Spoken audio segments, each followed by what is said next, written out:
嗨，奔跑吧海外的观众朋友们，大家好，我是奔跑吧节目的总导演姚一天。熟悉的快乐加倍的疯跑，这季整活我们是认真的。快乐正阳卫视奔跑吧 YouTube 官方频道，锁定奔跑吧13，一起接梗、玩梗、造梗吧。问一下，我们奔跑吧13这一季新加入了奔跑挚友孟子怡和李云睿，为什么会选择这2位加入我们奔跑吧13呢？也是比较有渊源的，因为其实一直也都有跟小林和梦姐合作嘛。其实我们觉得他们身上是有一个非常符合这个节目的一些气质的，比如说小林她的运动细胞就很好，然后我就发现她在新的这个跟大家的相处过程当中呢，又展示了她非常幽默跟松弛的一面啊，还挺好的。然后那个梦姐就是属于她的很多包袱和一些她的自带的一些真人秀状态吧，我觉得特别好玩，所以也是选择了他们2位，可以给节目带来更多不一样的状态和不一样的默契吧。这一季我们有一个非常出圈的梗，就是这是一把弓箭剑。然后陈震和孟子怡陈的化学反应呢，也是给我们整个风华家族的氛围和互动模式带来了一些微妙的变化吧？你觉得是有哪些变化？我觉得就是多了一些好朋友之间的这种互怼互呛，他们之间的相处就是更像2个这个引号敌蜜，我不知道现在这个词恰不恰当，就是感觉大家还蛮玩得来的，就是一种比较活人状态的一种综艺节目里的一种呈现吧。这一季的第6期《书店风云》这一期节目呢，是在 YouTube 上线48小时观看率突破了100万，然后现在这个热度也在持续上涨。然后想问一下，就是做这期的时候，你觉得遇到最大的难题是什么？我觉得最大的难题就是它的剧情和真人秀的一种结合，因为我们又想有一点点短剧的这种短平快的这种爽感，但是又不能过于的复杂剧情，就不想破坏原本属于跑男的他自己的一些特点，所以在这个结合方面其实花了挺多的功夫。但是我们录完之后呢，也有成员表达说，哎，其实可以更反转更多一点，更嗨一点，我们觉得也留一点期待吧，以后有机会还是可以再尝试一下这一类的选题。然后另外一个难点其实就是节目当中的如何让这期节目的节奏，就它的看点更符合短剧的一种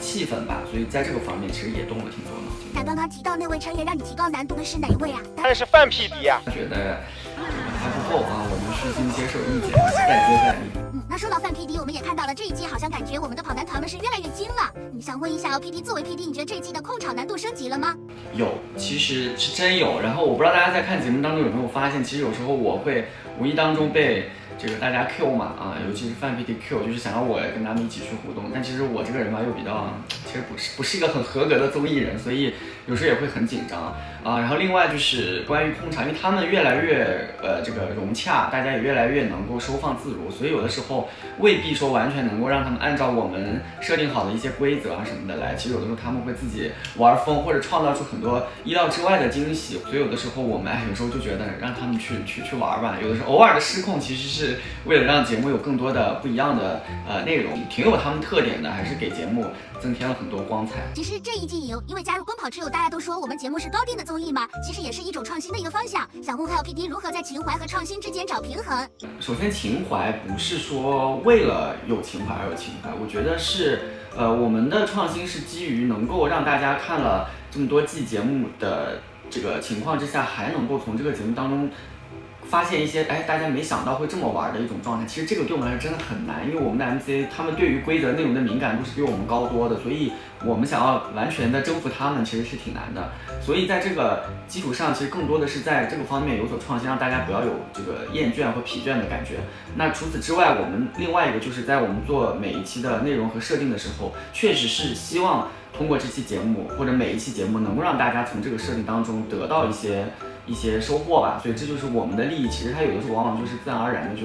就产生了，当然也有一些是特别想要给大家去表达的，而反推回来的一种设置，而是让大家能够在创新当中快乐的能够自己意识到一些好玩的内容。我觉得这个就是我们想做的吧，让大家能够松弛一点，看节目的时候能够轻松快乐的有所收获就好了。那这一季目前为止我们播出的10期节目里面，有没有最让你得意的一个新玩法啊？我觉得那个马拉松跑步还行，因为其实我们一开始不太敢做就是纯跑步，因为会觉得会不会无聊啊、枯燥啊这么长，但其实效果还是挺好的。当然我们也是反复测试的，这个我们觉得还是跟这个给我们团队的小伙伴点个赞，大家的这个创意还是非常好的。我自己很喜欢的2期节目，一个就是关于那个汉字的那一期，最后这个立一点在他上，就是这个主题我本人是很喜欢的，以及还有关于茅山的《道德经》的这2期，我觉得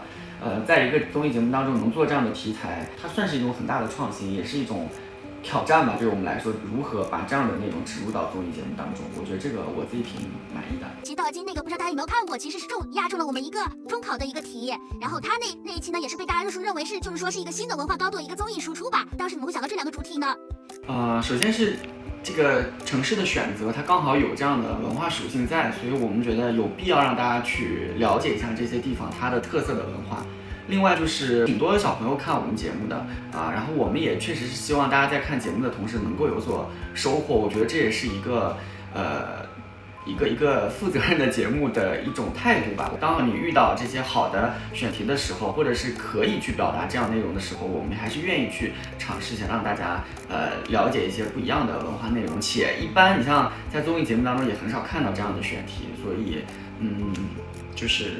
一切就是自然形成了吧。下半年会有特别季，但特别季现在有没有在筹划中？有没有什么新思路？真不知道，我也不知道。目前刚录完的一个还在后期当中嘛，所以暂时保密吧。本期我们海外录制因为我们来到了我们那个中国澳门了，然后呢，不少粉丝呢就是也在叫海外社媒上面有喊话说希望奔跑来到自己的国家录制，比如说马来西亚、新加坡这些地方，然后包括成员们也特别想去的冰岛。以上母仔姚 PD 对于之后的海外之行，你有什么特别想去的地方吗？可实施性强一点的。因为其实像马来西亚、新加坡这些都很近嘛，挺想去的，而且我知道这2个地方的观众也特别多，所以有机会真的是可以去一下。然后其他的地方，我觉得真的还是看情况吧。我觉得就是希望这个所有海外的观众朋友们，在你们观看《奔跑吧》的同时，可以